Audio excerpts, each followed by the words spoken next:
Bienvenidos, amigos de la Contrahistoria. Estamos de nuevo aquí, Alberto Garín y yo, en una nueva edición de esta Contrahistoria en directo, que parece ser que la última os gustó bastante. No se escuchaba bien, Alberto, eso es cierto. Lo ha mejorado el audio, esperemos. Le he pedido que hable alto para evitar que os quedéis sin oído mientras tratáis de adivinar lo que dice, que siempre es interesante. También, como podéis ver, ha mejorado su setup, que dicen los youtubers, es decir, ha mejorado el fondo. Bueno, el fondo es el mismo, lo que pasa es que ahora está mejor iluminado. Muy buenas, Alberto. ¿Qué tal, Fernando? ¿Cómo estás? Demuéstranos que tu micrófono funciona bien. Pues yo espero que esta vez hayamos logrado la configuración necesaria para que nuestros escuchas tengan la mejor calidad. Bien, como os decía, esto no es un programa de realización de vídeo, esto es un programa para hacer videoconferencias, que funciona muy bien, está estupendo, graba estupendamente, te da una calidad de archivo de vídeo muy buena, pero yo no tengo controles, es decir, yo no estoy viendo cómo me entra el audio de Alberto ahora, lo cual al otro día me desesperaba un poco porque yo estoy acostumbrado a tener control sobre los parámetros, pues, de la contracrónica, ¿no? Tengo los defectos de la profesión. El hecho es que, bueno, le oigo por aquí, a ver, espero que vaya bien. Bien, hoy os vamos a hablar de una cosa que la idea nos la dio un oyente de la Contrahistoria hace ya bastante tiempo. Nos decía que había un montón de falsos históricos que hemos denominado, es decir, monumentos por el mundo, palacios, castillos, etcétera, que parecían, por ejemplo, de la Edad Media, pero no eran de la Edad Media. También se ven las catedrales, que algunas pues tienen un aspecto como muy gótico, pero no son propiamente góticas, son neogóticas. Y esto es algo que se ve desde el siglo XX muchísimo, pero no solo en el siglo XX. El hecho de mirar la arquitectura del pasado es algo que han hecho los arquitectos siempre y han querido o rechazarla o recrearla, una de dos. Algunos han querido incluso reinventársela, como vamos a ver en el programa de hoy. Alberto, que además de historiador y arqueólogo es arquitecto, es doctor en arquitectura. ¿Por qué universidad eres doctor en arquitectura, Alberto? Por la Universidad Europea de Madrid. Eres doctor en arquitectura. Vale, porque Alberto además es arqueólogo por la Sorbona. ¿Vale? Eso es. Tenemos aquí a un tipo de primera categoría. En la contrahistoria no entra cualquier cosa. Bueno, de hecho solo entra Alberto Garín. Bien, Alberto, me has propuesto una serie de temas que están muy bien, los tengo aquí en la pantalla. Me has pedido que podríamos empezar. Bueno, el título que has propuesto es Del anacronismo arquitectónico al falso histórico. Y me has propuesto empezar por la Catedral de Barcelona. La Catedral de Barcelona, que la estamos viendo en este momento, esto es lo que cuando uno va a Barcelona, el centro de la ciudad, la parte más turística, el barrio gótico que llaman, que de gótico, como veremos ahora, no tiene mucho. Uno se encuentra una catedral estupendamente gótica, no muy diferente a cualquier otra catedral gótica que pueda encontrar en Francia o en el propio norte de España. La realidad es que esta catedral no era así. Es así desde el año 1887, cuando se hizo la reforma. Antes lo que teníamos era esto que estáis viendo aquí. Bien, como veis, el cambio es que parecen dos edificios distintos. Por dentro no lo son, pero por fuera la fachada, desde luego, es diferente. La Catedral de Barcelona, Alberto, es uno de los ejemplos de falsos históricos más celebrados, que más se conocen, ¿no? Bueno, en realidad ahí es donde el título que te planteaba tiene que ver con cuál es el tipo de definición que utilizamos. Yo te decía del anacronismo arquitectónico, porque en muchas ocasiones lo que ocurre es que el arquitecto decide resolver un problema Sí. utilizando un estilo del pasado sin que eso implique que la gente del lugar no sea consciente de que lo que están haciendo es anacrónico. Otra cosa es que pasado un siglo, pues ya no nos acordamos de cómo era la Catedral de Barcelona antes de la última reforma. Y entonces nosotros lo hemos convertido en falso histórico porque hemos perdido la memoria de cómo era antes. ¿Por qué hicieron eso en Barcelona? Pues esa es la pregunta. Es decir, no les gustaba la catedral. Evidentemente muy bonita no es, pero era auténtica, por lo menos, la que tenían. El gótico levantino, ¿no? Que se puede ver en otras ciudades de la antigua corona de Aragón. Bueno, en realidad tú mismo has caído en la trampa al utilizar el término auténtico. ¿Por qué va a ser más auténtica la Catedral de Barcelona con la fachada que tenía del siglo XV y no la del siglo XIX? Cuando, por ejemplo, vamos a León y nos va a ocurrir tres cuartos de lo mismo. O sea, es una catedral que ha sido muy modificada en el siglo XIX y no por eso deja de ser menos gótica. Pero ¿por qué ocurre? Tenemos que preguntarnos quién es el cliente que está pidiendo que se lleve a cabo ese cambio. Entonces, cuando entendemos quién es el cliente y qué es lo que el cliente desea, podemos entender por qué se lleva a cabo el cambio. ¿Quién pidió el cambio? El Cabildo, entiendo, ¿no? En Sí, aquel es una entonces. petición del Cabildo, en parte los industriales de Barcelona que van a en parte financiar el cambio, los feligreses de la catedral que están buscando la fachada que hemos podido ver en la foto antigua no era lo suficientemente digna para una catedral. Hay que pensar Sí. que Florencia, y ocurre lo mismo, Florencia por las mismas fechas hace la catedral neogótica que se ve hoy. O sea, es un momento en el que la gente empieza a tomar conciencia de la necesidad de que sus ciudades sean más bellas, eliminando aquello que les perturba en esa belleza. Bueno, en el siglo XIX lo que encontramos es que hay más dinero, obviamente, se ha producido ya la revolución industrial, hay más recursos, qué sé yo, los cabildos catedralicios tienen más dinero, las ciudades tienen más dinero, y se empieza a pensar en que las ciudades, aparte de ser prácticas, tienen que ser bonitas. Pero esto también lo encontramos en el Renacimiento, por ejemplo, ¿no? El Renacimiento florentino es un caso claro de ciudad que se concibió como una ciudad bonita. Cuando Brunelleschi No, hace la cúpula no trata de hacer algo feo, que salir del paso, sino de hacer algo especial.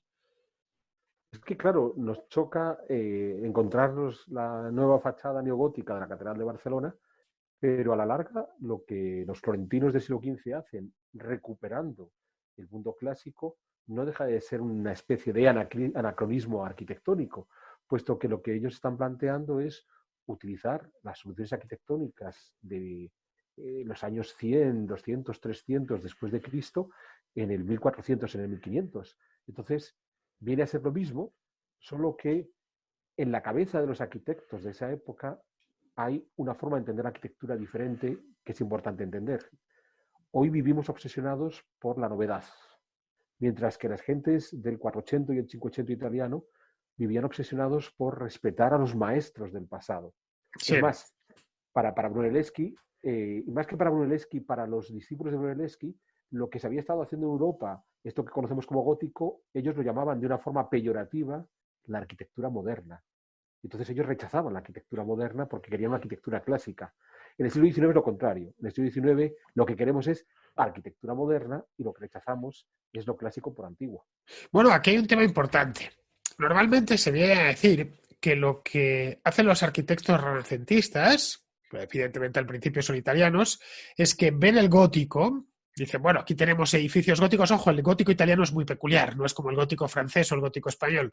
Ven el gótico y dicen, esto es antiguo, esto no nos interesa porque está, como se dice ahora, dicen los jóvenes, eso de viejuno. Es decir, veían la catedral, en las catedrales antiguas, ojo, no la de Milán, que la de Milán también es un falso histórico, como bien sabes.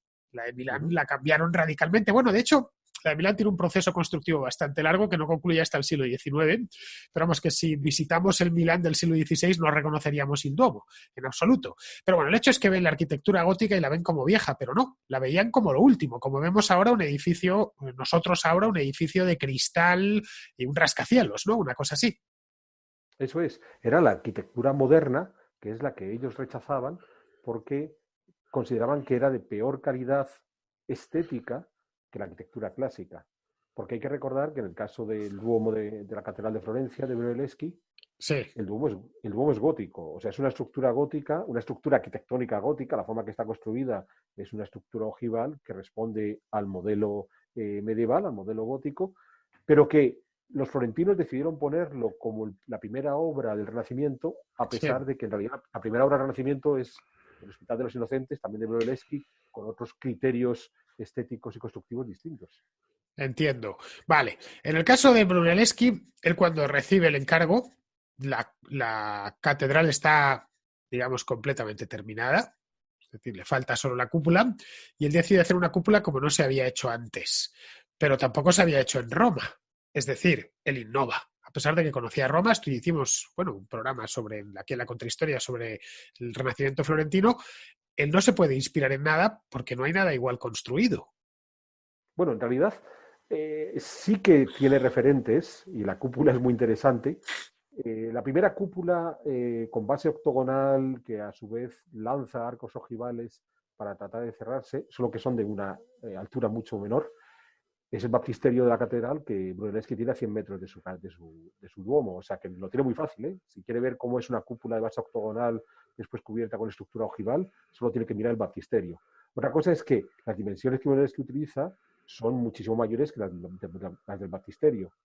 Él mismo dice que se fija en el Panteón en cuanto a las dimensiones, pero desde el punto de vista constructivo se está fijando en el baptisterio que tiene a la par, se está fijando en la forma de construir del mundo gótico. Y eso trasladado al siglo XIX es muy interesante porque ya hicimos nosotros una contrahistoria sobre arquitectura gótica. Lo jugoso es que las soluciones constructivas, o sea, cómo levantar un gran edificio Sí. de unas cuantas docenas de metros de altura que tuvieron los góticos, es algo que todavía en el siglo XIX, a un tipo como Viollet-le-Duc, le parece impresionante. Bueno, el caso de Viollet-le-Duc, que es Eugène Viollet-le-Duc, que es un arquitecto, bueno, fue, evidentemente lleva muchos años muerto, que reconstruyó, bueno, restauró, no la reconstruyó porque construida ya estaba, la ciudadela de Carcassona. Carcassona está en el sur de Francia, relativamente cerca de la frontera española, y creo que cualquier persona que haya viajado por esa zona la ha visitado porque no es fácil de evitarla, es poco menos que imposible, y además es muy bonita cuando se ve. La estamos viendo en este preciso instante, lo que es la ciudadela de Carcassona en estos momentos. Lo que vemos, y esto hay mucha crítica que llega hasta el día de hoy, es que Viollet-le-Duc, este hombre, este francés, básicamente se inventó una Edad Media que no había existido, que había creado poco al gusto lo que había sido la ciudadela de Carcassona en su momento álgido en la Edad Media. Entonces, tú, la ciudadela de Carcassona, entiendo que la conoces bien. Sí, ¿Y sí. te parece la obra de Viollet-le-Duc? Pues en el caso de Viollet-le-Duc estamos ante un personaje que se enamora de la forma de hacer arquitectura del mundo gótico, que la estudia en profundidad, que llega a entenderla de una forma magistral. El resultado son las diferentes obras que publica sobre la arquitectura gótica. Yo por aquí en casa tengo, aquí a la izquierda, tengo el Diccionario Razonado de la Arquitectura Medieval, que es un ladrillo impresionante. Sí. Entonces, llega a conocer tan a fondo la arquitectura gótica que se atreve a seguir haciendo evolucionar la arquitectura gótica. Entonces, no es un hombre que genere falsos históricos, a pesar de que esa es la crítica que se suele hacer, no solamente en el caso de Carcassona, que es el más gigantesco de todas las obras que hace, también estuvo en Notre Dame de París, estuvo en otros castillos, pero lo que él considera es que ha llegado a absorber tanto la arquitectura gótica que le importa muy poco vivir en el siglo XIX. Él quiere seguir empujando la arquitectura gótica hasta donde lo pueda llevar. Entonces, Pero, claro, el resultado sería tan anacrónico como Brunelleschi en el siglo XV, tratando sí. de impulsar de nuevo la arquitectura romana 1300 años después. Pero por ejemplo, en la ciudadela de Carcassona, por lo que yo recuerdo, yo ahí he parado solo una vez en mi vida, me parece estaba lleno de turistas, además, hacía un calor de mil demonios, como hace siempre el sur de Francia en verano, y recuerdo que una de las críticas era que había puesto, creo que eran los tejados de pizarra, cuando en la Edad Ajá. Media no lo tenían de pizarra. ¿Por qué se los Uh-huh. puso de pizarra? Bueno, el hecho de no tenerlos en pizarra no los tenía de pizarra en Carcassona.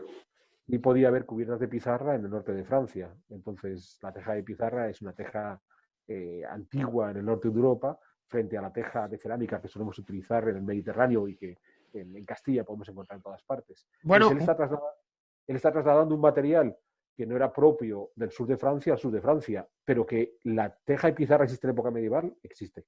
un caso de teja de pizarra es el Escorial, y toda la arquitectura esculiarense, ¿no? Madrid está lleno de teja de pizarra. Sí, pero porque Felipe II se enamora de las pizarras cuando pasa por los Países Bajos, le gusta, le parece un material fantástico y se lo trae a España. Es muy curioso porque en la actualidad, en el norte de Francia, cuando se restauran los edificios o se construyen edificios historicistas con cubiertas de pizarra, la pizarra es de origen español, esencialmente de la zona de la Cabrera, en León. Entonces, bueno, hemos dado una vuelta ahí a los materiales muy jugosa. Aquí, de hecho, hubo un montón de falsos históricos en la posguerra, porque el régimen de Franco quiso recuperar una especie de estilo arquitectónico que él consideraba, que ellos consideraban español, imperial, que era el herreriano. Es más, Ajá. el Ministerio del Aire en Madrid es una especie de Escorial en miniatura. Tú lo ves Ajá. desde lejos y parece que a un ojo no informado, cuando llega, se acerca a Madrid por la autopista y dice, leches, han puesto el Escorial en el centro de la ciudad, ¿no? Si lo ves, por ejemplo, cuando uno viene desde La Coruña. Entonces, esto de nuevo estaríamos en falso histórico por razones políticas. Ahí la motivación fue clara. El cliente era el Estado. Sí, pero es que nos engañaríamos si pensáramos que hay un momento en la historia de la arquitectura donde no es el cliente el que termina por imponer el gusto que desea en ese momento. Entonces, indudablemente, el régimen franquista en los años 40, principios de los 50, se abona al herreriano como estilo imperial. Bueno, no es que sea especialmente feo, nos puede resultar chocante, pero se ajusta bien al perfil de Madrid, dado que está lleno de edificios de finales del 16 y 17, con estas estructuras, los muros de ladrillo, las cubiertas de pizarra, el Ministerio del Aire se ajustaba perfectamente a la fisonomía madrileña. Claro, en el caso de Madrid sí encontramos edificios del siglo XVII que están construidos en ladrillo con tejada de pizarra, con chapiteles, etcétera. El caso del Palacio del Ministerio de Asuntos Exteriores, el Palacio de Santa Cruz, está construido así. No Sí, es o la un... Plaza Plaza Mayor. Mayor, Capitanía General, al final de la calle Mayor, o sea, tenemos unos cuantos. El propio ayuntamiento, el Ayuntamiento Viejo, que estaba en la Plaza de la Villa, todos estos edificios del 17 responden a esa fórmula. Entonces, cuando pasen 1000 años y miremos hacia lo que es el estilo herreriano imperial del franquismo, pues Sí. la gente dirá, pues bueno, la última gota del estilo escurialense del 16-17 que llega ahí y ya está, y nadie va a poner más coco. Porque, insisto, no hay arquitectura que no tenga un cliente detrás que imponga sus gustos, vaya más allá. Es muy curioso, para nuestros escuchas hispanoamericanos, no sé cómo se llamaría la serie cuando la pasaran por las televisiones hispanoamericanas, Falcon Crest, pero Falcon Pues Crest en España. se llamaría Falcon Crest, Alberto. Este era el Es nombre, lo posible. tomamos del inglés. Sí, entonces, si se llamó igual, lo conocerán, esta historia de los viñedos californianos. La casa de Angela Channing se convirtió en el modelo más repetido de las casas de los nuevos ricos en muchos pueblos de Castilla, de Andalucía, de Extremadura. Entonces, ve a buscar tú el origen de esa arquitectura de columnas y frontones que te encuentras por todas partes, ¿eh? Que las encuentras igual en Ávila que en Badajoz. Bueno, hay una cosa en Estados Unidos. Claro, Estados Unidos es un país nuevo, obviamente, muy relativamente nuevo. Entonces lo que fueron es tomando estilos traídos de Europa, obviamente. Entre otras cosas porque los indígenas americanos no tenían propiamente arquitectura. Los indígenas americanos del norte estoy hablando, no los del sur, ni los del centro. Entonces, lo que vemos, por ejemplo, es que la Casa Blanca está inspirada en las mansiones inglesas, los manor, de las mansiones inglesas del siglo XVIII. El propio Boston está inspirado completamente en Londres, en la arquitectura georgiana. Y luego en lugares como, por ejemplo, Florida y sobre todo California, se recrea una suerte de arquitectura española, lo que ellos llaman Spanish Style, que es bueno, un refrito básicamente, aunque a ellos les parece súper histórico. Es más, creo que hay una copia de la Giralda y tienen refríen la arquitectura histórica española, aunque eso sí, no dicen que es histórica, obviamente. Es decir, que luego los estilos se van reutilizando.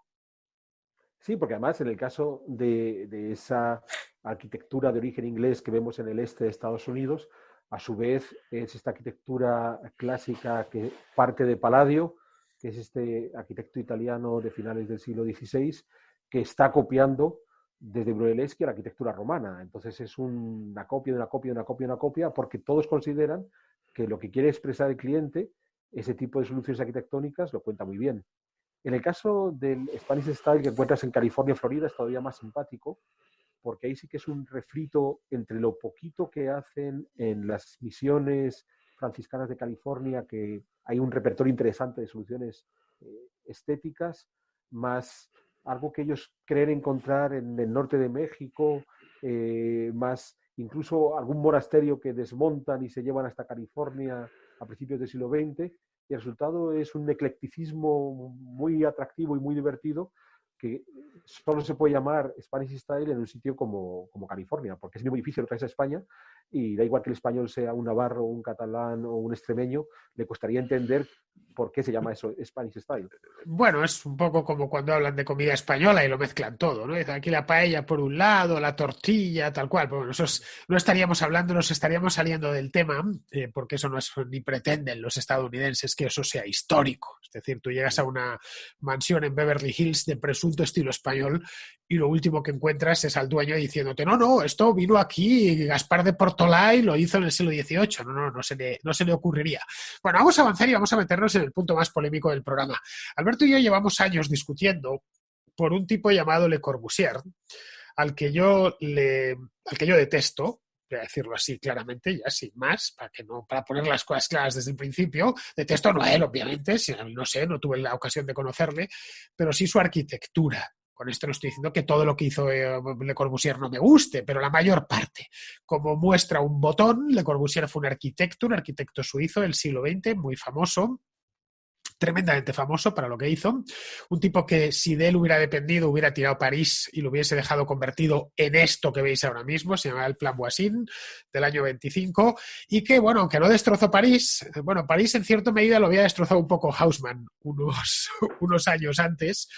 Lo que sí hizo es hacer barbaridades, disparates como esto que estamos viendo. Es el monasterio de la Tourette, que es, bueno, no sé si parece una planta de residuos para tratar residuos nucleares o una granja de pollos o algo así, pero es un monasterio que tiene monjes dentro, que yo no sé cómo no se vuelven locos. Bueno, pues ya os he hecho la presentación de Le Corbusier. ¿Qué tienes que decir en su defensa después de estas dos imágenes tan impactantes para nuestros ojos? A mí a punto está de ponerme a llorar porque las tengo muy vistas, ¿sí, no? Y entiendo que los espectadores estén ahora mismo tirándose de los pelos. ¿Qué puedes decir de este ser a favor de él? Bien, en el caso de Le Corbusier, para este debate que tenemos sobre falsos históricos y anacronismos arquitectónicos, sin duda es uno de los grandes enemigos del anacronismo arquitectónico. Él no se inventa la arquitectura contemporánea. Sí es el hombre que más teoriza, es el hombre cuyos libros son más provocativos, que más han incidido hasta la actualidad. Para los arquitectos más jóvenes sigue siendo una especie de Dios cuyo catecismo hay que seguir. Y entre las frases que él suelta está el hecho de que hay que hacer una arquitectura del tiempo en el que vivimos. Y entonces él es alguien que rechaza totalmente cualquier tipo de viaje a una estética del pasado. Y eso ha quedado claramente impreso en la cabeza de las generaciones de los arquitectos actuales, sus padres, sus abuelos y sus bisabuelos, porque Le Corbusier Sí. sería el bisabuelo de los arquitectos contemporáneos. Y cuando mis estudiantes de arquitectura creen que están haciendo algo súper novedoso, les digo, pues estás haciendo lo mismo que tu bisabuelo, entonces no es muy novedoso. Fuera de eso, Le Corbusier es un tipo muy imaginativo, que trata de buscar soluciones muy interesantes. En el caso de la Tourette, que conozco, me lo he recorrido con fervor, pues Con bueno. fervor. Bueno, menos mal que este programa no es en directo, pero es, digamos, en falso directo. Es decir, que estamos nosotros presentes ahora mismo y está produciéndose el chateo de todos los espectadores. Decir que eso yo lo recorrí. Ojo, no lo he recorrido en la vida, solo lo he visto en fotografías y no quiero verlo en persona porque es que me darían ganas de dinamitarlo. Es decir, eso es novedad, hacer una caja de zapatos horrenda, hacer un centro Pues de bueno, reciclaje de residuos nucleares es novedad, cuando uno pues puede como te vivir en una digo, casa que sea agradable. Además pues como está en te un lugar digo, bonito, está en León, con sí, unos sí. prados verdes estupendos al lado y lo destrozó. Sí, sí, y hay el antiguo convento, el primer convento que tenían los dominicos, bueno, no el primero, el del siglo XVIII, que es donde yo estuve comiendo con los dominicos, es un sitio muy agradable y demás, pero es cierto que cuando, visto desde fuera, en efecto no sabemos si es una planta de residuos nucleares o una caja de zapatos maltrecha, cuando uno entra al área de las celdas, la visión que uno tiene desde el área de las celdas hacia el exterior es muy atractiva porque no hay barreras arquitectónicas dentro de las celdas. Sí. La gran iglesia del convento, que básicamente es la capilla de los monjes, logra un nivel de espiritualidad muy interesante. Quizás para una oración silenciosa, porque es cierto que el sonido no funciona muy bien. No Bueno, reverbera. nivel de espiritualidad porque te quieres morir, claro, quieres reunirte con el Altísimo después de ver eso. No, al contrario, la iluminación tenue que consigue a través de la grieta que abre en las cornisas al límite del muro superior es muy atractivo. Bueno, es un experimento, como casi toda la arquitectura de Le Corbusier. Posiblemente a la larga la Tourette es un experimento más exitoso que otros experimentos de Le Corbusier, como la Villa Saboya, que a lo mejor te parecen menos inquietante, pero que es inhabitable. Es inhabitable porque había unas corrientes de aire y unas humedades y unos acabados pésimos. O sea, si quieres declararle culpable a Le Corbusier por una de sus obras, que sea por la Villa Saboya y no por la Tourette, que para los dominicos que hoy la siguen utilizando, sí que encuentran que funciona muy bien como monasterio. Bueno, resulta que Le Corbusier, que hacía esos adefesios por ahí, luego para su casa, en cambio, fue muy clásico. Él vivía en una casa normal. Él, de hecho, murió en ella, creo, en la Riviera Francesa, o ciertos chalets, como los chalets suizos que diseñó, que eran normalitos, eran bonitos, vamos, era un lugar donde invitaba a entrar. Es decir, que quería lo feo para los demás, un poco como los políticos, ¿no? Esto está muy bien, pero para ti. Yo luego tengo lo mío. Bueno, Al hospital público vas tú, que yo me voy a la clínica Ruber. Más o bueno menos. los chalés, no sé si podremos insertar una imagen de alguno de los chalés suizos, Sí, sí, es el trabajo. estamos viéndolo ahora mismo. Vale. Entonces, estas son las obras iniciales de un joven Le Corbusier que comienza a hacer arquitectura, comienza ahí. Entonces, comienza haciendo arquitectura como la que hace el resto de la gente y después se deja llevar por ese empeño de la búsqueda de la originalidad absoluta, que a lo mejor ese sí que es el gran pecado de Le Corbusier, la obsesión que tiene cualquier arquitecto después de Le Corbusier de tratar de ser el más original. Claro, la trampa que hace Le Corbusier es que para ser original, para desarrollar la arquitectura que hizo, el malandrín se fue a recorrer el Mediterráneo, estuvo en Grecia, está en Turquía, ve arquitectura clásica, ve arquitectura bizantina, la dibuja, y es a partir de ahí donde dice, bueno, ¿qué puedo hacer que sea diferente a todo esto? Es decir, es alguien que plantea una alternativa a la arquitectura histórica después de conocer muy bien la arquitectura histórica. O sea, no es un ignorante que se lanza a ver, puede hacer una caja de zapatos, sino que como haya hecho una caja de zapatos, a ver cómo queda. O sea que se puede decir que en el caso de Le Corbusier, que llega ya en el siglo XX, está todo inventado y hace un poco como los pintores contemporáneos. Como ya está todo dibujado, lo que voy a hacer es volcar un cubo de pintura azul en un lienzo blanco y digo que esto es abstracción y le peino a un tío tranquilamente 10.000 euros por ello. Más o menos es esto, ¿no? Bueno, en realidad, Estaríamos entrando en un nuevo debate y es un poco la estafa del arte contemporáneo, pero más o menos la cosa va de esto. pero podemos algún día abrir un debate sobre arte contemporáneo. En cualquier caso, si hay un tipo que quiere pagar 10.000 euros por un cuadro, pues Ah, fenomenal, encantado. sí, son suyos y De, son suyos sin problemas, adelante. Pero sí es cierto que Le Corbusier y los arquitectos contemporáneos de Le Corbusier, sobre todo la escuela de la Bauhaus, pero no solo ellos, bien ya antes de ellos hay gentes que están haciendo cosas muy interesantes, Perret, Garnier, a finales del siglo XIX, sí fueron capaces de establecer un tipo de arquitectura contemporánea completamente diferente a la arquitectura previa. Sí. Entonces, una forma muy fácil de entenderlo. Tanto tú como yo, en las casas que estamos viviendo ahora mismo, para poder iluminarnos, incluso cuando luce el sol en la calle, o damos la luz eléctrica, o nos resulta difícil leer un libro porque nos falta luz. Nos falta luz porque la altura de los techos es muy bajita y no permite que los rayos del sol, que son tangenciales y no horizontales al planeta Tierra, nos lleguen a la altura de los ojos. En la arquitectura clásica, los techos eran muy altos y entonces eso les permitía iluminarse directamente con luz natural. Bueno, estos techos de la altura que tenemos hoy es la altura de la arquitectura internacional de Le Corbusier y de la Bauhaus, que hicieron una arquitectura supuestamente a la medida del hombre, esto que años después de Corbusier convirtió en el modulor. Entonces sí que inventaron algo completamente nuevo, algo tan novedoso que un siglo después nos tenemos que romper la cabeza con ese término de moda que es arquitectura sostenible, porque a ver cómo hacemos para ahorrar energía, porque hemos bajado el techo 1 metro y hemos descubierto que tenemos que tener la luz eléctrica todo el día puesta. Entonces, sí que hicieron algo nuevo.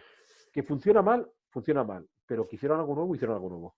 Bueno, las locuras arquitectónicas se siguen perpetrando ya en el siglo XXI, es decir, no hay que irse hacia el siglo XX y a Le Corbusier. Bien, vamos a pasar a otro tema que en este caso, bueno, más que un tema es una pregunta que tú mismo me has formulado y lo que me has enviado.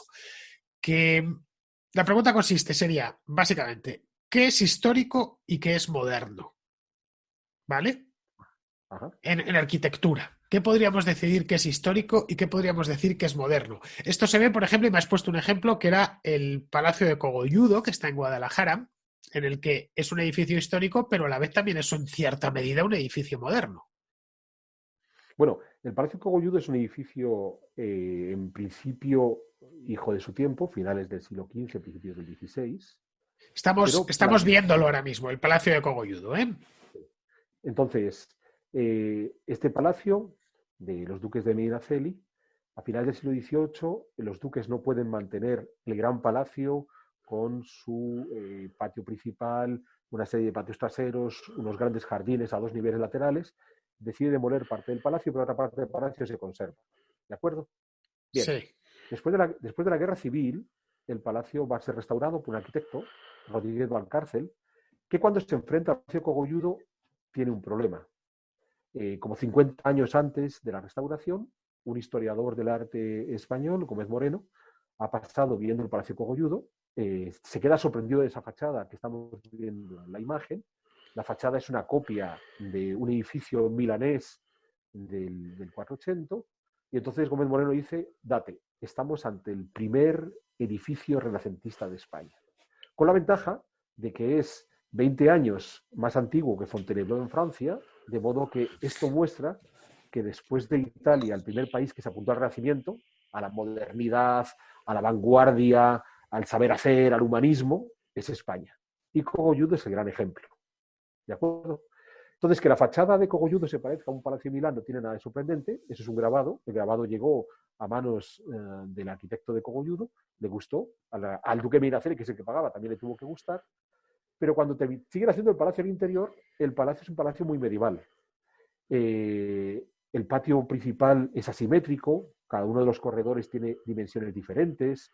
La sala principal, que está detrás de esa fachada que estamos viendo en segundo nivel, está llena de yeserías y tuvo gran cantidad de azulejos medievales. El resto del palacio estuvo decorado con azulejos.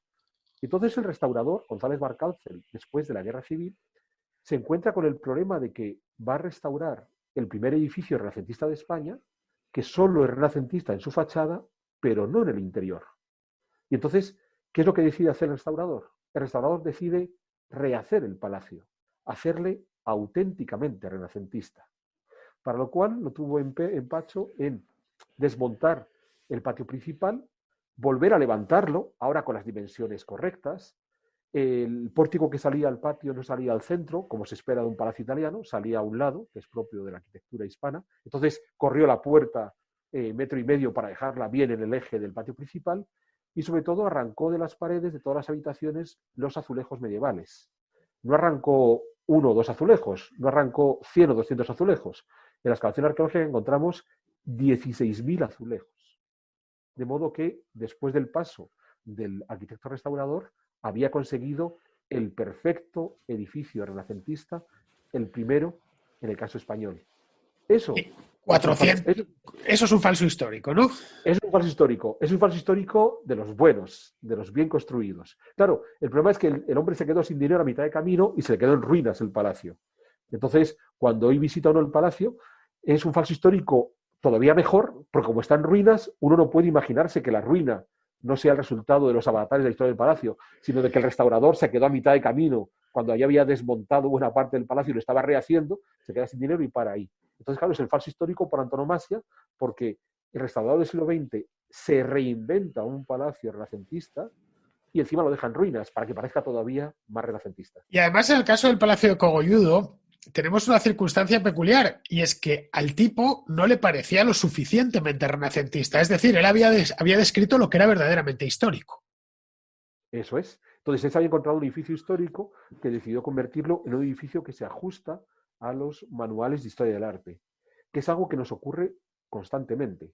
La mayor parte de la gente que se acerca a la historia del arte lo estudia en los manuales, incluso hay unos libritos preciosos, cómo saber distinguir el barroco, el rococó, el neoclásico, el manierismo. Entonces te dan un recetario, tú aplicas el recetario y si algún elemento del recetario falla, pues cámbialo, porque es la prueba de que el arquitecto o el pintor de los siglos XV y XVII no sabía de estilos arquitectónicos o de estilos artísticos y necesitaba esa mejora que hacemos en el XXI. Entonces, el que te es que la solemos aprender, y tú lo recuerdas cuando estabas trabajando en historia, a través de diapositivas, a través de libros y muchas veces enfrentándote directamente a obra de arte. Bueno, aquí nos encontramos, volvemos a la historia de Barcelona. Es decir, no era lo suficientemente medieval. Y entonces él decide meterle mano. Dice, bueno, esto es de la Edad Media, efectivamente, y además se puede ver en las imágenes, pero no nos parece la Edad Media tal y como nosotros nos la ha metido en la cabeza la historia del arte. Luego tendríamos que ir al mismo origen de la historia del arte, es decir, a Giorgio Vasari, a las vidas de los artistas y a la descripción de estilos, que hasta el siglo XVI no aparece nada ni remotamente parecido a eso. Incluso habría que ir después, habría que ir a Winckelmann, que es el primero que define la arquitectura clásica, ya a mediados del XVIII.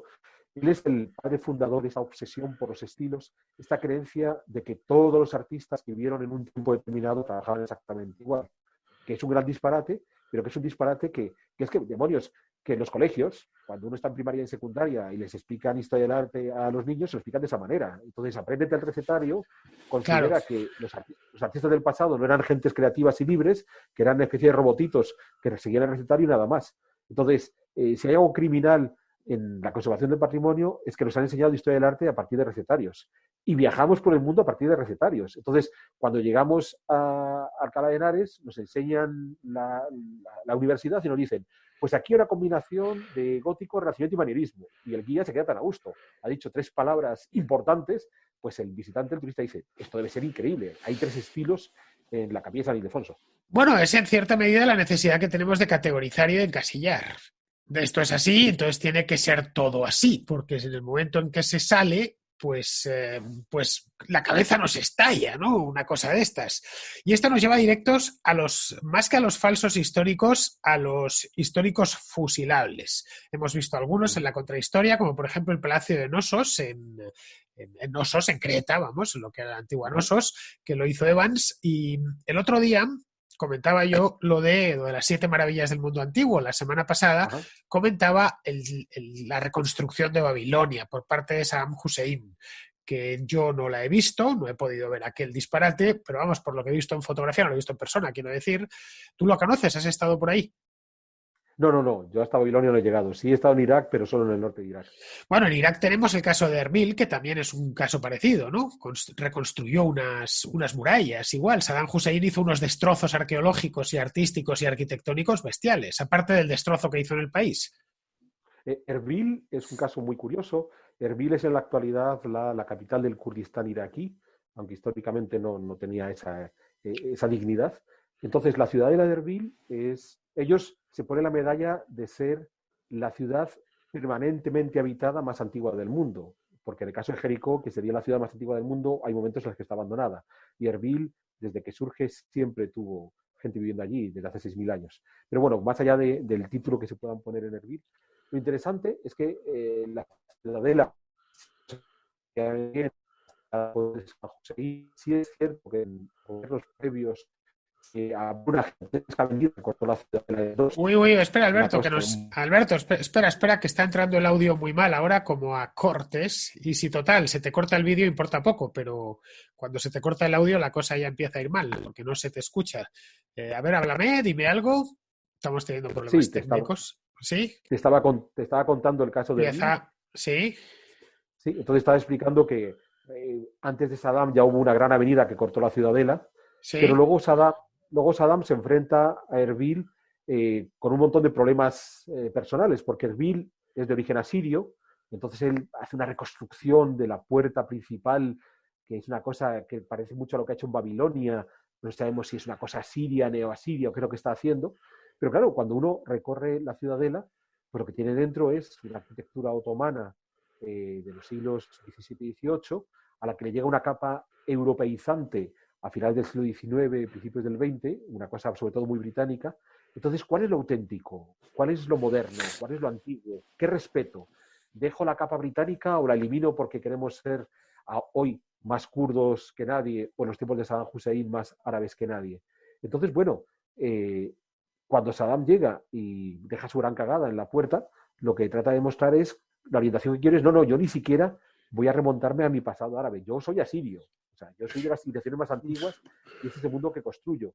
Entonces, bueno, se está inventando una historia que es algo propio de cualquier tirano que interviene en el patrimonio, rápidamente lo reconvierte hacia esa historia, no deja de ser lo mismo, lo que hablábamos antes del neoherreriano, de ese estilo imperial del Ministerio del Aire, pero claro, en el caso de Erbil hay demasiadas capas, demasiada historia que no nos permite saber que por mucho, no dio tiempo a Saddam Hussein de cargarse por completo la ciudadela, nos permite ver que más allá de lo que él quería, hay una historia mucho más heterogénea de lo que un tirano quiere ver. Bueno, el caso de tiranía arquitectónica fue la de Ceausescu en Rumanía, que en los años 80 decidió tirar Bucarest y reconstruirlo, el centro por lo menos, hizo el Ceausescu, que llamaban ahí en Rumanía. Es decir, que quería hacer una nueva ciudad desde cero, directamente sin enlace ninguno con el pasado. Es más, salvó algunas iglesias que eran medievales porque se lo pidió la UNESCO y poquito más y pagó el desplazamiento. Sino que esa es la otra, que es directamente romper con el pasado. Que es la historia es mala, han estado equivocados todos antes de mí y necesitamos empezar desde cero. Eso es muy del realismo socialista. Sí, que bueno, también puede ser sencillamente apuntando a la modernidad si tienes Brasilia. Entonces, también rompo con mi pasado y decido construir una ciudad en estilo internacional en mitad de la selva. Pero Brasilia no había nada, ahí en mitad del Mato Grosso. Es cierto, en ese caso no estamos destruyendo nada previo, pero sí decidimos crear una capital a la modernidad. Entonces, Brasil da un salto a la modernidad y para ello no voy a resolver el problema de los brasileños, voy a hacer que la bandera del país sea la nueva capital de la modernidad. Pero sí, el ejemplo de Ceausescu es un ejemplo donde arraso con lo que había, lo que tú decías antes, que era el sueño de Le Corbusier con París, con Sí. su plan Voisin, cuando que quería era arrasar lo que había, porque al final la arquitectura histórica que veo no me termina de convencer y yo soy capaz de hacer algo que es mucho mejor. Bueno, Que por lo general es un error. Después de la Segunda Guerra Mundial, cuando se produce una destrucción sin precedentes, especialmente en Alemania, porque las ciudades quedan bombardeadas, ese es el sueño de los Le Corbusier de la época. Si vemos, por ejemplo, Berlín es una ciudad en buena medida reconstruida en la segunda mitad del siglo XX, vemos como la parte este, la que cayó en manos de la RDA, hicieron avenidas, sobre avenidas antiguas, hicieron avenidas nuevas, con edificios completamente nuevos. No hay más que ver la Alexanderplatz. Si vemos una foto del Alexanderplatz en 1930 y otra en 1960, son dos ciudades distintas. Es decir, que para una visión Le Corbusierana de la arquitectura necesitas una guerra mundial y un bombardeo que lo arrase todo y romper con la historia. Bueno, eso ayuda, aunque después puedes tener casos como el de Varsovia, que sí trataron de reconstruir la ciudad histórica destruida en cierta medida. Entonces, no es la única alternativa la de crear la ciudad totalmente nueva, pero insisto, sí que es la obsesión de muchos arquitectos después de Le Corbusier. Por eso es el gran pecado de Le Corbusier, es haber insistido, y todos los arquitectos contemporáneos le siguen el paso, o casi todos, de que solo lo nuevo, lo que es realmente novedoso, vale. Entonces, claro, si después de la Segunda Guerra Mundial tengo que hacer una ciudad, es genial, porque puedo hacer la ciudad totalmente nueva, que no me habría costado. Hay un ejemplo muy bonito en Francia, en París, el Saint-Denis, al norte de París. ¿Sí? Es un barrio de migrantes, es un barrio humilde. Se llevó a cabo una reforma urbana en los años 80, 90 importante. Hicieron una excavación arqueológica que abarcó una parte importante del centro histórico y decidieron rehacer la ciudad aprovechando el callejero tradicional. Entonces, con la arquitectura contemporánea, pero ¿Sí? aprovechando el callejero tradicional. Entonces, fue un extraño maridaje entre la historia y el mundo contemporáneo que no está del todo mal resuelto. Bueno, el maridaje entre lo que es lo moderno y lo viejo, eso lo tenemos en Madrid a través de lo que tú has denominado fachadismo. Y es, uno va por Madrid, especialmente la parte más antigua de la ciudad, y se encuentra fachadas perfectas del siglo XIX, del siglo XVIII, pero por dentro son edificios completamente nuevos. Es decir, eso, de hecho, cualquiera que pase una temporada larga en Madrid puede ver cómo rehacen un edificio. La fachada la conservan. Realmente desconozco cuáles serán las técnicas para que no se les caiga, pero no se les cae. Y detrás hacen un edificio que uno entra y se encuentra una distribución, bueno, lo que acaban de hacer en Canalejas, por ejemplo, que han mantenido todas las fachadas. Bien, en el fachadismo estaríamos hablando de falso histórico también. Pues para los acérrimos seguidores de Le Corbusier, que consideran que la arquitectura tiene que ser la hija de su tiempo, sí, porque estamos engañando al usuario, haciéndole creer que el edificio que se va a encontrar detrás de esa fachada es un edificio histórico. Pero ahí el problema de considerar que el fachadismo es un pecado capital es no entender las dos dimensiones espaciales distintas. Por un lado está la ciudad, y entonces en el espacio urbano tú encuentras una homogeneidad al conservar las fachadas, y por otro lado está el espacio interior donde te ajustas al siglo XXI, que no tiene ningún problema. Hay un ejemplo de fachadismo histórico muy interesante de un grandísimo arquitecto y artista que es Miguel Ángel Buonarroti, cuando le piden que rehaga la Plaza del Capitolio, el Campidoglio, lo que estaba frente al Senado de la ciudad, pues él se encuentra que es una especie de triángulo donde en un lado está el Senado, digamos en la parte frontal. A un lado estamos viendo el Senado de frente, a la derecha quedaría el Palacio de los Conservadores, y entonces lo que Miguel Ángel dice es muy fácil. Yo replico la fachada del Palacio de los Conservadores de forma simétrica en el lado opuesto, el llamado Palacio Nuevo, y asunto resuelto. Y lo que Miguel Ángel planteó fue levantar única y exclusivamente una fachada. ¿Con eso qué consigo? Una plaza muy agradable. Y la gente que va a estar en la plaza se encuentra en una plaza armónica, y esa plaza armónica, como gran balcón sobre Roma, es muy atractivo. Entonces, Miguel Ángel es un fachadista en una de las intervenciones urbanas más exquisitas ¿Es un que se qué? puede ver en Roma. ¿Un qué, Alberto? Un Un, fachadista. un fachadista. Pero hay otro muy bonito, que es el de Juan de Villanueva en el Escorial. Sí. Cuando los Borbones se acostumbran a ir al Escorial, hoy se puede visitar muy bien todas las estancias que aprovechaba Carlos IV y su esposa, Pues bueno, la corte de los Borbones es mucho más amplia, más numerosa que la que tuvo Felipe II, y entonces hay que habilitar nuevos pabellones para toda esa camarilla que rodea al rey. Entonces, cuando uno visita el monasterio del Escorial, hay una serie de edificios que rodean el monasterio, es posible que podamos poner una imagen al respecto. Sí, Todos sí, esos sí, edificios, estáis viendo bueno, que son copias del mismo estilo. sí, sí, porque lo que hace Juan de Villanueva a finales del 18 es respetar la obra original de Juan de Herrera, que es el monasterio, y entonces la solución espacial exterior, los materiales, las volumetrías, los acabados, de nuevo tejados de pizarra, son heredados de Juan de Herrera. Los Sí. interiores son del siglo XVIII. Entonces, cuando uno entra al interior de esos pabellones, sabe que ya no está en el siglo XVI, que está en el XVIII. Juan de Villanueva sería otro fachadista, como Miguel Ángel. Entonces, si a un arquitecto del siglo XXI le llaman fachadista, que no se preocupe, le están equiparando con tipos de la talla de Miguel Ángel o de Juan de Villanueva. Bueno, en el Escorial el teatro es del siglo XVIII. Lo inauguró o se hizo en tiempos de Carlos III. O sea, lo pone bien claro, además. Ajá. Y ya por último, hay un caso que yo no sé si es falso histórico, pero sí, desde luego, es auténtica aberración, que es la Catedral de la Almudena de Madrid. Y es la que más conozco porque la tengo a la de casa, claro. Pero vamos, que hay unas cuantas por el mundo que son así. En este caso lo que tenemos es una sucesión de falsos históricos uno encima del otro. Una cripta románica o neorrománica, el interior es neogótico, el exterior es no neoclásico, sino neoclásico. Tiene chapiteles así herrerianos en las torres. Bien, ¿cómo se llegó? La cúpula le debe mucho bueno, bebe de la de Brunelleschi en Florencia. ¿Cómo se llegó a semejante falso histórico? Yo creo que es el homenaje, es una tarta de boda del falso histórico. ¿Cómo se llegó a eso, Alberto? Bueno, la cúpula le debe más al Escorial que a Brunelleschi. El arquitecto que termina la catedral, Fernando Chueca, un tipo fantástico, maravilloso. Yo le conocí siendo adolescente, me convertí en su lazarillo durante una temporada. Y bueno, él se encuentra con un edificio que ya se ha puesto en marcha en el siglo XIX, que se ha puesto en marcha en un momento en el que los historicismos es lo habitual, y le toca rematarlo. Sí. Entonces, bueno, ¿cómo lo remata? Pues lo remata, tengo un edificio historicista, pues busco más historicismos y termino de cerrarlo. Por eso, esa deuda que él contrae con el Escorial, que era un edificio que le entusiasmaba, ¿qué va a hacer si no? ¿Qué quieres que hubiera puesto? ¿Una cúpula de cristal? No, no, yo no digo nada, yo no digo nada. Es lo que hay, Entonces, lo llevo viendo toda la eso es. vida, pero vamos, que me parece que es, a poco que uno sepa algo de historia del arte, pues va viendo los falsos históricos que se superpusieron. Y hay luego un falso, Pero espérate, porque Fernando Chueca siempre decía, es cierto que no es la más linda de las catedrales de España, pero es la única que fue consagrada por un papa. Eso es El resto no cierto. tuvieron, el Eso resto es no tuvieron verdad. esa ventaja. Eso es verdad. Desde el punto de vista religioso está mejor, es la primera. Pero delante de la catedral, en los últimos años han construido una especie de ambulatorio de la seguridad social que se da al Museo de las Colecciones Reales.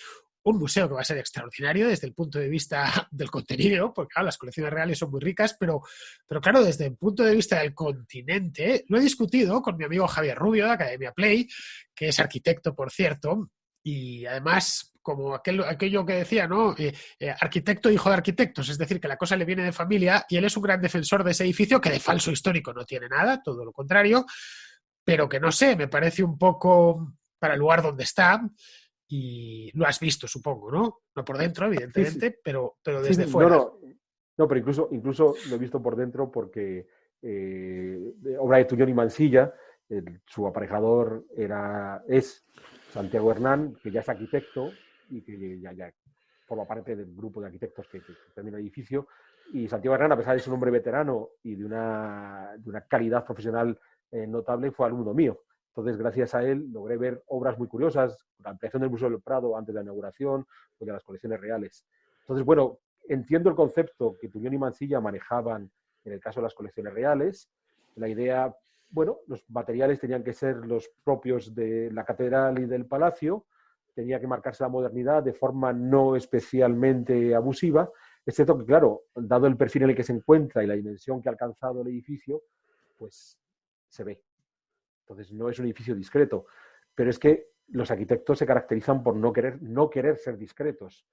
De nuevo, Juan de Villanueva en el Escorial fue discreto porque todavía no había aparecido Le Corbusier. Después de Le Corbusier, los arquitectos son terriblemente indiscretos. Tratan de que lo suyo se vea. Y aunque luego nos estemos Sí, sí, acordando de sus padres hasta el día del sí. juicio final y durante varias generaciones. Y aunque luego te hagan la trampa, ya digo, yo a Santiago le respeto y lo valoro muchísimo. Posiblemente buena parte de lo que yo sé de arquitectura lo he aprendido con él, pero cuando me dice que ellos tratan de camuflar el museo en el perfil del palacio y de la catedral, pues el camuflaje le quedó un poco grande. Bueno, pues con esto llevamos ya casi una hora, más de 50 minutos de programa. Ha sido un gusto estar con todos vosotros. En fin, bueno, estamos ahora mismo aquí en diferido, pero estamos con vosotros en directo en el chat este. Esto de los falsos directos es un gran invento porque permite que grabemos el programa con tranquilidad a otra hora, a la hora que podemos, evidentemente, y que luego podamos asistir al estreno. Esto es una cosa que descubrí hace un par de semanas en YouTube y dije, bueno, es maravilloso porque además puedo estar yo con todos vosotros ahí chateando tan a gusto. Así que bien, esto como veo que gustó, la última vez gustó bastante, tuvo suficientes visitas el vídeo y quitando el problema ese que tuvimos con el audio de Alberto, el resto la verdad es que fue bien. Este tema me da la impresión, ¿tú no crees, Alberto, que va a dar pie a mucha discusión porque en arquitectura ya sabes que todo el mundo opina? Espero que dé pie a la discusión. O sea, todos vivimos en espacios arquitectónicos, es inevitable. Es decir, lo que he dicho de Le Corbusier creo que me va a costar unos insultos de grueso calibre, eso estoy convencido, especialmente por los estudiantes de arquitectura y los arquitectos ya colegiados. Y desde luego el que sea arquitecto colegiado y ose meterse con Le Corbusier, pues ya sabe lo que le espera. Yo, como ni soy arquitecto ni estoy colegiado ni nada por el estilo, puedo decirlo con toda la tranquilidad. Os pondría de nuevo el convento de la Tourette, pero es que no lo voy a hacer porque tengo respeto por vuestros propios ojos. Muy bien, pues con esto, querido Alberto Garín, podemos dar por concluida este capítulo dedicado a los falsos históricos y la arquitectura. Ojo, un capítulo pedido por vosotros, por uno de vosotros, por uno de los escuchas de la Contra, que hace tiempo pues me lo dejó como mensaje, le contesté, etcétera, y le dije que Alberto ya le respondería. Pues le hemos respondido con un programa de casi una hora. Pues nada, Alberto Garín, pues eso, que ya está, que ya hemos terminado. Muy bien, pues muchas gracias. Es que fácil. Muchas gracias por invitarme y en cualquier caso, algún día tú y yo iremos juntos a ver Ronchamp de Le Corbusier y sé que ese día empezarás a mirar con más cariño la obra de Le No, Corbusier. casi mejor vamos juntos a ver el convento de la Tourette. También. Pero equipados con material explosivo o algo. Aunque sea, no sé, con unos botes de pintura, no, que entonces tendrían los frailes que quitar en la pintura y ellos no tienen la culpa de nada, ¿no? Pero vamos, que dejando las bromas al margen, sí, a mí no me importaría. Hacer viajes arquitectónicos con Alberto es un auténtico placer porque sabe mucho de esto. A mí la arquitectura me gusta, pero claro, no tanto. Y además no tengo exactamente los mismos gustos arquitectónicos que Alberto. Pero bueno, pues eso, lo dicho. Queridos amigos, despídete de la audiencia, Alberto. Pues una vez más, muchas gracias por invitarme y muchas gracias por permitirme compartir lo que puedo saber de historia con los escuchas. Muy bien, pues con esto, queridos amigos, damos ya por concluida la contrahistoria de hoy. Ha sido un gusto, como siempre. Bueno, esta contrahistoria en directo. Volveremos a hacer una contrahistoria juntos cuando el confinamiento nos lo permita. Esperemos que sea pronto. Yo estoy de estar en casa ya hasta las narices, pero bueno, el hecho, vamos, que estoy a gusto en casa y haciendo el programa y todas estas cosas, pero me apetecería salir a darme una vuelta por ahí. En fin. Pues eso mismo, que nos despedimos aquí y espero que hayáis disfrutado y nos vemos en la próxima contrahistoria en directo.